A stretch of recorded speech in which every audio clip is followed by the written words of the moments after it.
The Gestapo in Nazi Germany, their symbol was a skull and bones. Skull and bones is a Nazi arrangement. The Nazis, even Adolf Hitler talked about skull and bones. But Bagent Lee and Lincoln, in their book about 15 years ago, that was a New York bestseller, you really need to get that book, and you can still buy it today in bookstores, called Holy Blood, Holy Grail. Holy Blood, Holy Grail talked about skull and bones, but not like the skull and bones society that the president belongs to, but the real skull and bones symbol. It goes back to the Knights Templar Masonic Order, skull and bones.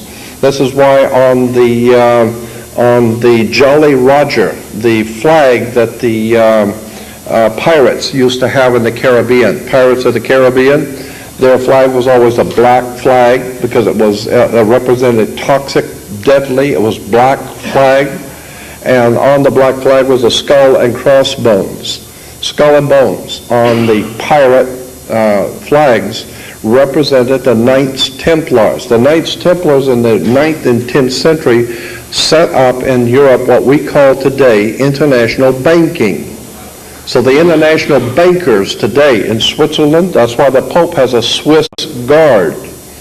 In Rome, the Pope has something called a Swiss guard. The Swiss guard represents the Knights Templars guarding the boss of Rome, the Holy Father, Knights Templars, international banking. That's why Switzerland is the home of the Knights Templar. And even the Swiss flag has the red cross on a white background. Incidentally, if you fly over, and I've got beautiful pictures in color of this, if you fly over the Vatican and look down on the Vatican, you will see, for the first time, it's very obvious, the British flag. It's called the Union Jack flag. It's a crisscross, which is the up and down cross, which is called the Cross of St. George.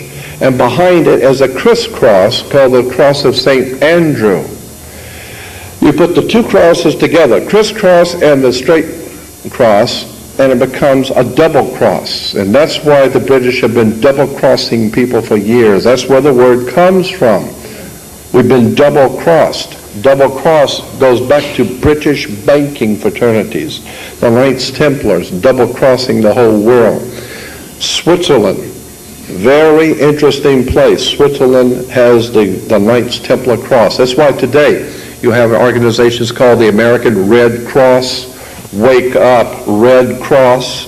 It's a Cross of St. George. It's a Masonic Knights Templar organization that operates behind enemy lines. And you say, oh, well, the Red Cross can go behind enemy lines.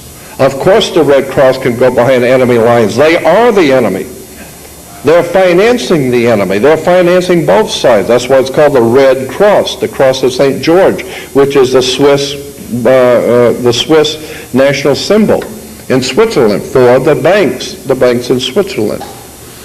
I'm saying you need to understand how this stuff works. Skull and crossbones is very obviously a Nazi German ancient symbol, and in the Holy Blood, Holy Grail, they go into the old ancient stuff that the skull and crossbones connected to. Holy Blood, Holy Grail.